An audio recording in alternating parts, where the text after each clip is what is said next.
오늘은 PC에서 모바일로라는 주제로 던전 앤 파이터라는 PC 플랫폼 게임을 모바일 버전으로 전환하는 과정에서 개발팀이 직면했던 문제와 그리고 해결 과정에 대해 여러분들께 소개해드리고자 합니다. 그럼 발표에 앞서 저희 네오프리에서의 이력에 대해 짧게 소개해드리겠습니다.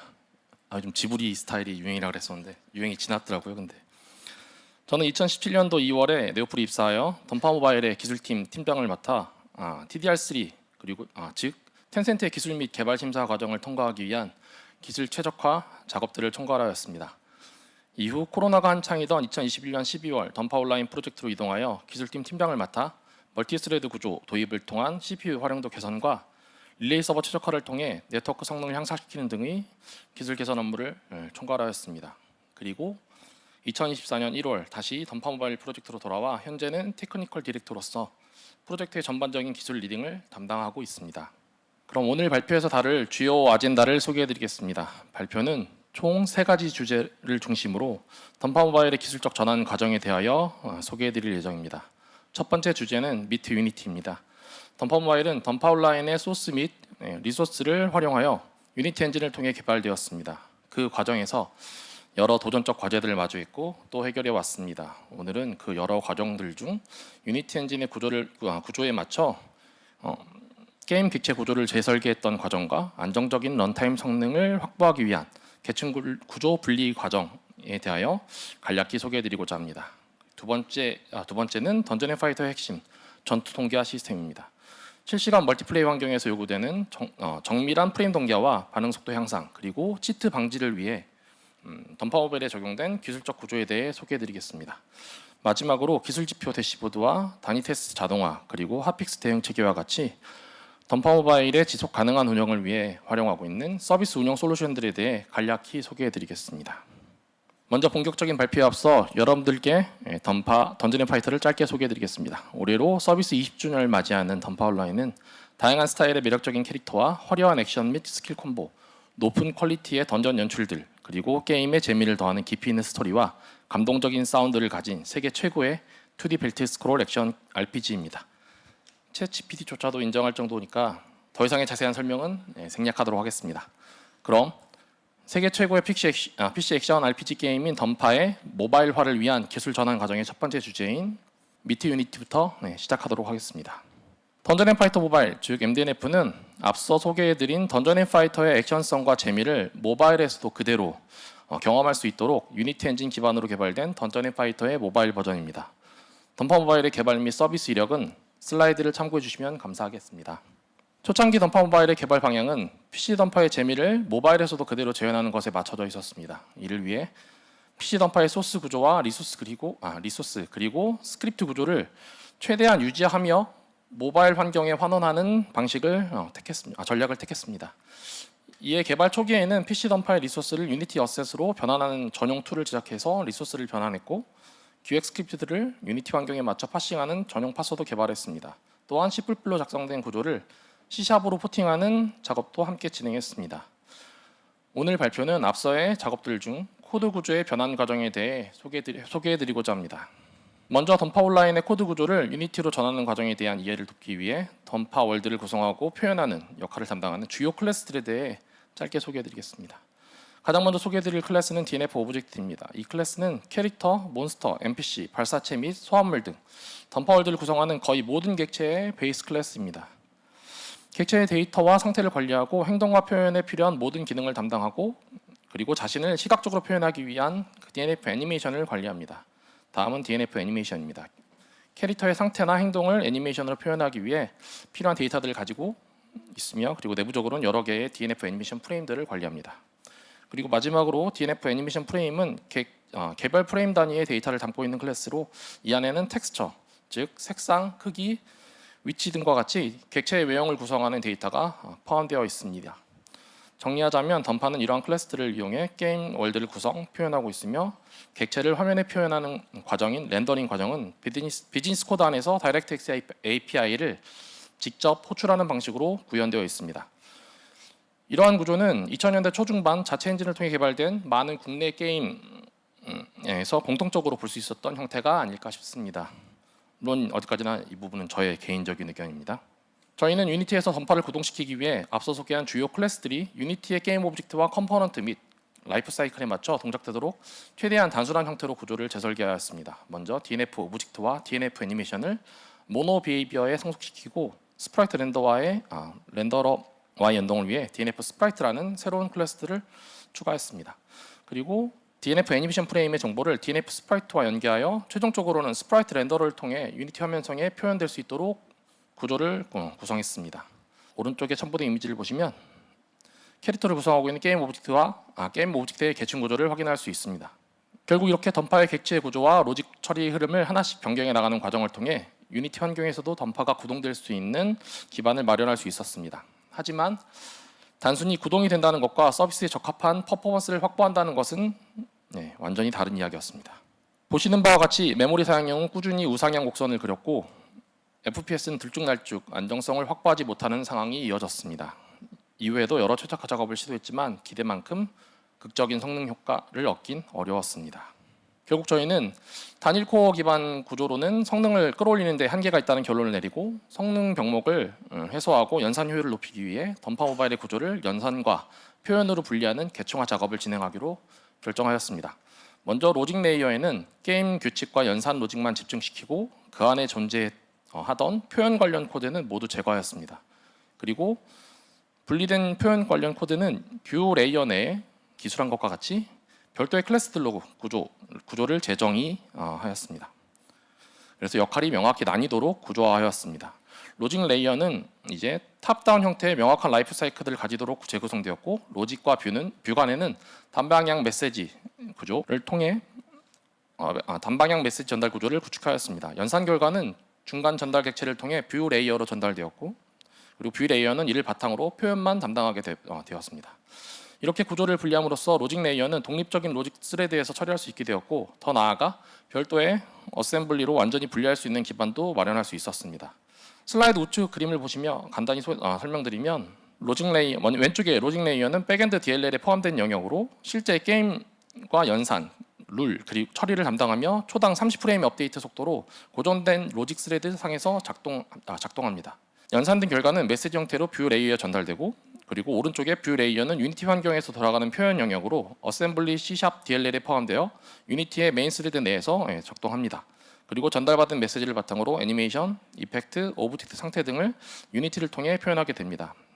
이처럼 두 레이어를 완전히 분리함으로써 로직은 병렬 환경에서 성능을 최대한 끌어올릴 수 있게 되었고 그리고 뷰는 유니티 메인 루프에 집중할 수 있도록 구조화할 수 있었습니다. 다음 슬라이드 영상은 던파 모바일의 엔드 컨텐츠인 흥용 레이드로서 수많은 오브젝트와 복잡한 전두 연산이 실시간으로 처리되고 있음에도 부드러운 플레이 흐름이 유지되고 있는 것을 확인할 수 있습니다. 이제 던파 모바일은 유니티에서도 잘 구동됩니다.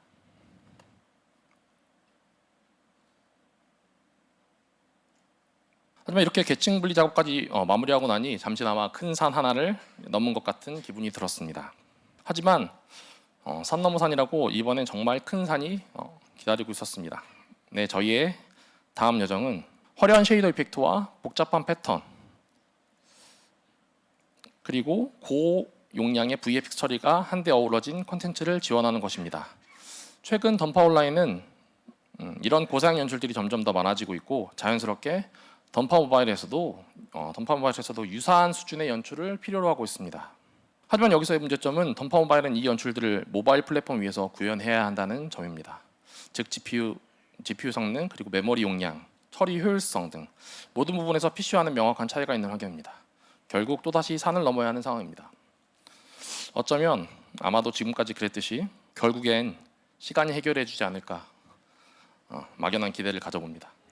하지만 그렇다고 마냥 시간이 해결해 주기만을 기다릴 수는 없게 그렇습니다. 이제는 유니티 엔진의 최신 기술들을 10분 활용하려고 합니다. 사실 지금까지 던파 모바일은 유니티 엔진을 멀티 플랫폼 대응을 위한 도구 정도로만 활용했다고 해도 과언이 아닙니다. 하지만 앞으로는 유니티의 최신 기술들을 적극적으로 도입하여 던파 모바일의 다음 여정을 준비하려고 합니다. 먼저 유니티의 최신 API를 폭넓게 활용하기 위해 유니티 엔진 버전을 2021에서 지금 2022로 마이그레이션하고 있습니다. 또한 어드레서블 어셋 시스템을 도입해 어셋 메모리 관리의 효율을 크게 개선하려고 합니다. 그리고 텍스처 어레이를 활용해 복잡한 이펙트 환경에서도 드로우 콜을 효과적으로 낮출 수 있는 구조도 구상하고 있습니다. 마지막으로 뷰 레이어에 ECS 구조를 도입해 병렬 처리 효과를 극대화시켜 성능 향상을 달성하기 위한 기반 마련에도 고민하고 있습니다. 여기까지가 미트 유니티 아젠다였습니다. 다음은 저희 게임의 핵심 기술 중 하나인 전투 동기 아젠다로 넘어가 보겠습니다. 멀티플레이를 지원하는 액션 게임에서 가장 중요한 요소 중 하나를 꼽으라고 한다면 누가 뭐래도 전투 동기화를 빼놓을 수 없을 겁니다. 그리고 이 전투 동기화 방식은 PC 덤퍼와 덤퍼 모바일 간의 가장 큰 차이점 중 하나이기도 합니다. 이번 아젠다에서는 덤퍼 모바일의 전투 동기화 구조가 어떻게 설계되어 있는지, 그리고 그 과정에서 어떤 고민과 시도가 있었는지 함께 소개해드리겠습니다. PC 덤퍼는 P2P 방식으로 전투 동기화가 이루어지고 있습니다. P2P 방식은 중앙 서버 없이 플레이어들 간에 직접 연결되어 게임 상태를 주고받는 구조입니다. 슬라이드의 오른쪽의 다이어그램을 통해 동기화 과정을 간단히 설명해드리면, 각각의 플레이어들은 자신의 입력을 기반으로 전투를 시뮬레이션하며 그 결과인 상태 정보, 예를 들면 캐릭터나 몬스터의 좌표, HP, MP 변화량 등을 각자 다른 플레이어들에게 전송하는 방식으로 동기화가 이루어집니다. 즉, 입력을 공유하는 것이 아니라 시뮬레이션 된 결과인 상태를 공유하는 방식입니다.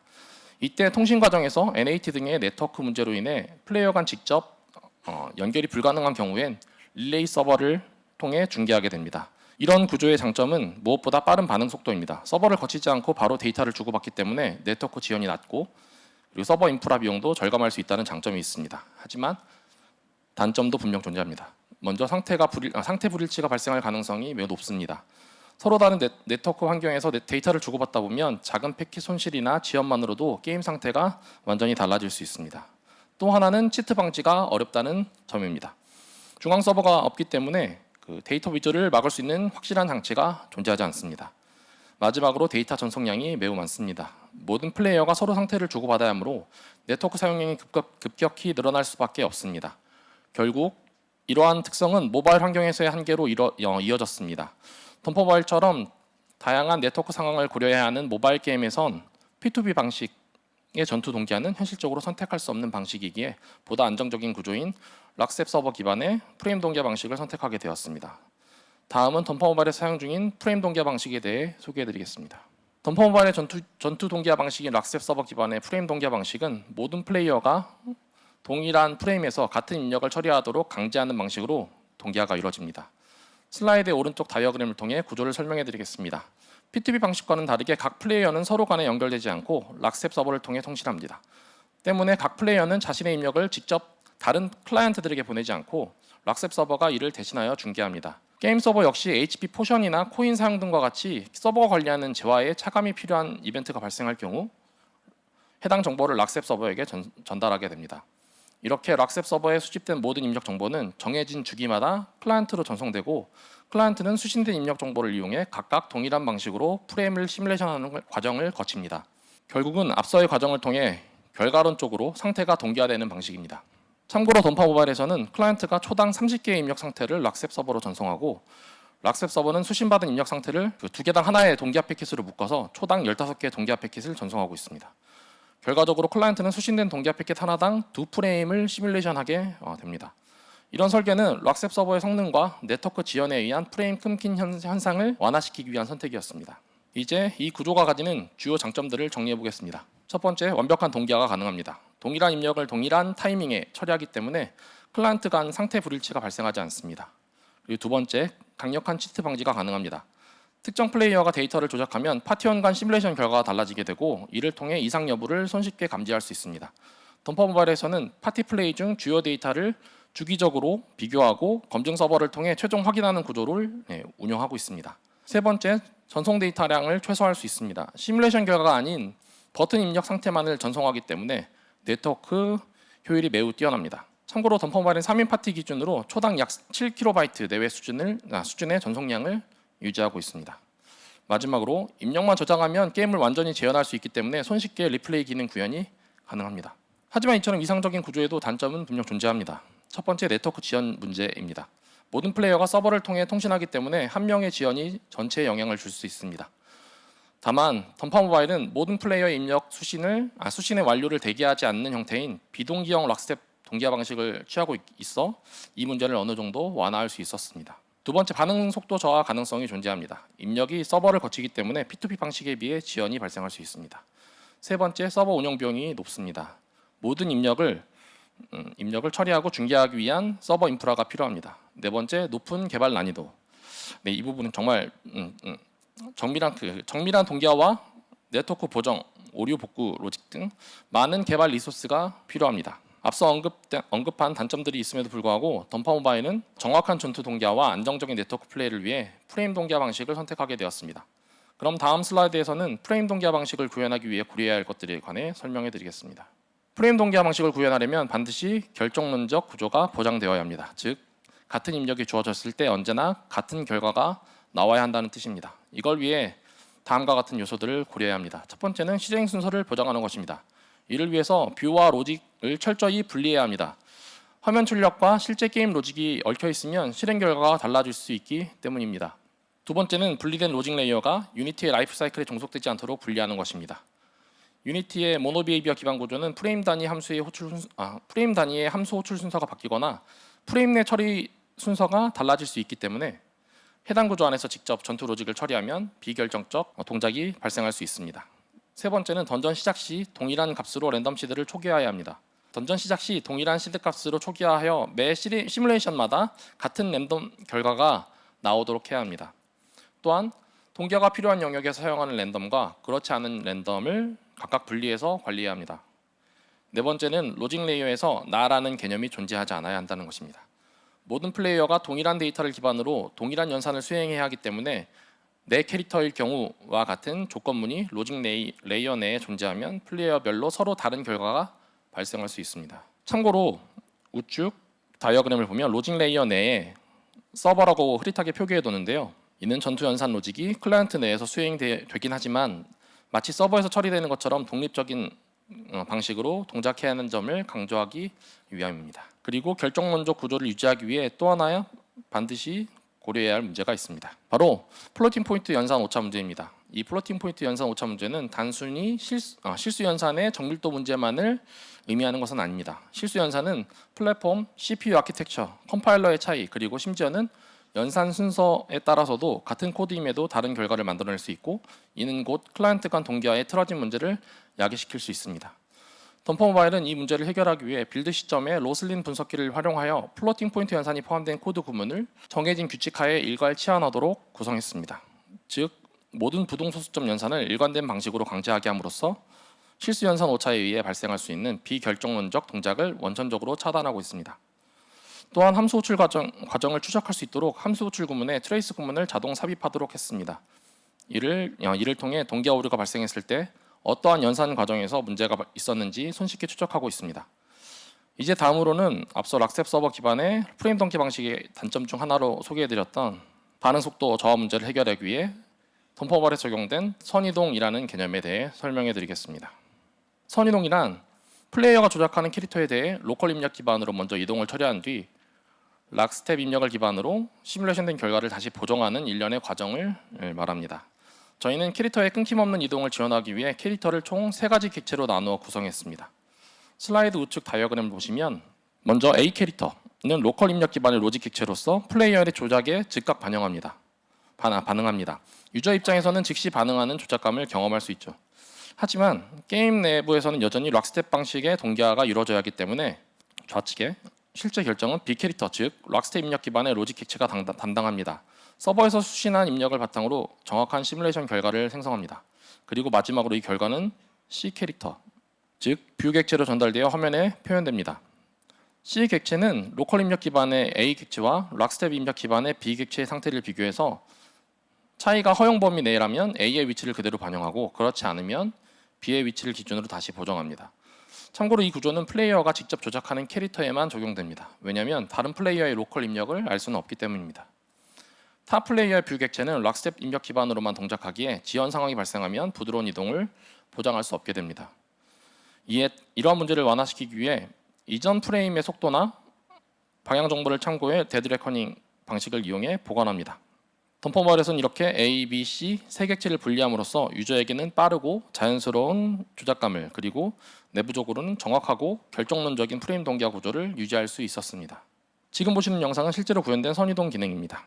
왼쪽 영상은 33ms, 즉 일반적인 지연 상황을, 그리고 오른쪽 영상은 130ms, 즉 높은 지연 상황을 나타냅니다. 붉은 색상 캐릭터는 앞서 설명해드린 락스텝 입력 기반의 캐릭터고요. 지연 시간이 클수록 로컬 입력 캐릭터와의 위치 오차도 커진다는 것을 확인할 수 있습니다. 덤퍼모바일에서는 타격이나 피격처럼 플레이어 상호 간의 동기화가 중요하게 여겨지는 이벤트가 발생하는 순간에 로컬 입력 캐릭터의 위치를 락스텝 입력 기반 캐릭터의 위치로 보정하는 방식을 취하고 있습니다. 이렇게 하면 반응성은 유지하면서도 필요한 순간에만 정확한 동기화를 수행할 수 있게 됩니다. 다음은 프레임 동기화 구조를 활용한 리플레이 시스템에 대해 설명해 드리겠습니다. 덤퍼모바일에서는 프레임 단위로 기록된 입력 데이터를 기반으로 게임을 다시 시뮬레이션하는 리플레이 시스템을 적극적으로 활용하고 있습니다. 이 시스템은 실제 서비스 운영에서 세 가지 핵심적인 기능에 활용되고 있습니다. 첫 번째는 전투 검증 기능입니다. 유저가 보낸 전투 결과가 신뢰할 수 있는지 판단하기 위해 서버에서 해당 입력 데이터를 그대로 시뮬레이션한 뒤 클라이언트의 시뮬레이션 결과와 정확히 일치하는지 비교 검증합니다. 덤퍼모바일에서는 앞서 소개해드린 로직 레이어를 가지고 있는 백엔드 DLL을 이용해 별도의 전투 검증 서버를 개발하여 실제 서비스에 운영하고 있습니다. 두 번째는 난입이라고 불리우고 있는 재접속 플레이 복구 기능입니다. 게임 도중 앱이 종료되거나 네트워크 연결이 끊어졌을 때 리플레이 데이터를 기반으로 전투 상태를 복원해 끊김없이 플레이를 이어갈 수 있도록 지원하고 있습니다. 세 번째는 관전 및 다시 보기 기능입니다. 프레임 입력 기록만으로도 전투 전체를 정확히 재현할 수 있기 때문에 관전 시스템이나 PVP 다시 보기 기능도 손쉽게 구현할 수 있습니다. 다음 슬라이드에서는 앞서 말씀드린 전투 검증, 재접속 복구, 그리고 관전 기능이 실제 운영 환경에서 어떻게 활용되고 있는지 짧은 영상을 통해 소개해드리겠습니다. 첫 번째 영상은 서버에서 저장된 리플레이 데이터를 기반으로 보안 담당자가 리플레이 뷰어를 통해 전투 내용을 검증하는 과정을 보여줍니다. 이 과정을 통해 비정상적인 플레이 여부나 치트 사용 여부를 손쉽게 확인할 수 있습니다. 두 번째 영상은 재접속 후 던전 플레이 복구 과정을 보여줍니다. 플레이어가 던전에 다시 진입을 시도하면 클라이언트는 락셉 서버로부터 기록된 프레임 데이터를 수신하고 해당 데이터를 이용해 현재 시점까지의 전투를 빠르게 재시뮬레이션한 뒤 던전에 복귀하게 됩니다. 그리고 마지막 영상은 토너먼트 결투 대회를 실시간으로 관전하는 기능에 대한 예시입니다. 이 기능 역시 리플레이 시스템 기반으로 구현되어 있어 실시간으로 타 플레이어들의 전투 장면을 안정적으로 중계할 수 있습니다. 여기까지가 전투 동기화 아젠다의 발표 마지막이며 이제 마지막 아젠다인 서비스 운용 솔루션에 대해 간단히 소개해드리겠습니다. 먼저 소개해드릴 내용은 기술 지표 관리용 대시보드입니다. 이 솔루션은 서비스 중이나 개발 과정에서 발생하는 여러 기술 지표들을 실시간으로 모니터링할 수 있도록 서비스를 제공합니다. 모니터링하고 있는 주요 지표로는 동기화 오차율, 크래시율, 그리고 메모리 사용량과 FPS와 같은 성능 관련 지표들입니다. 저희는 이 기술 지표 관리용 대시보드를 통해 서비스 운영 중 발생되는 기술적 이슈들을 실시간으로 모니터링하고 신속하게 대응할 수 있는 체계를 구축해 운영하고 있습니다. 다음은 다니스 테스트봇에 대한 소개입니다. 안정적인 서비스 운영을 위해 자동화된 테스트봇을 활용한 검증 시스템을 활용하고 있습니다. 대표적으로는 기능 테스트, 전투 성능 테스트, 그리고 동기화 오류 검출 테스트 등을 수행하고 있고 테스트 과정에서 수집된 플레이 데이터들은 앞서 말씀드린 대시보드와 연계하여 실시간으로 모니터링하고 있습니다. 마지막으로 소개해드릴 운영 솔루션은 하픽스 솔루션입니다. 모바일 플랫폼은 PC 플랫폼과 달리 실행 파일의 패치가 자유롭지 않습니다. 앱 심사라는 절차를 반드시 거쳐야 하기 때문에 버그가 발생하더라도 수정까지 2에서 3일가량의 딜레이가 발생할 수밖에 없습니다. 이런 제약을 극복하기 위해 저희는 인젝트 픽스라는 솔루션을 도입해 사용하고 있습니다. 인젝트 픽스는 텐센트에서 개발한 유니티 런타임 핫픽스 솔루션으로 실행 파일의 패치 없이도 DLL 주입 방식을 이용해 버그를 빠르게 수정할 수 있도록 도와줍니다. 주요 특징으로는 C# 코드 수정을 지원하며 IL2CPP 환경에서도 호환된다는 점입니다. 다만 몇 가지 주의할 점도 있습니다. 인젝션 대상 영역을 사전에 지정해둬야 하고 성능 저하 이슈가 발생할 수 있기에 UI 이벤트 처리 등과 같은 제한적인 영역에서만 사용을 권장하고 있습니다. 오른쪽 다이어그램은 실제 인젝션 절차를 간단히 도식화한 것입니다. 게임이 먼저 실행되면 CDN을 통해 수정된 DLL과 리소스를 포함한 패치 파일을 수신하고 이후 인젝트 픽스가 런타임에서 수정된 코드를 주입하는 방식으로 작동합니다. 혹시 지금 이 자리에 계신 분들 중에도 핫픽스 픽스 대응 방안을 고민하고 계시는 분이 있다면 인젝트 픽스 도입을 검토해 보시는 것도 좋은 선택이 될 수 있지 않을까 생각합니다. 여기까지가 제가 오늘 준비한 발표의 내용의 전부입니다.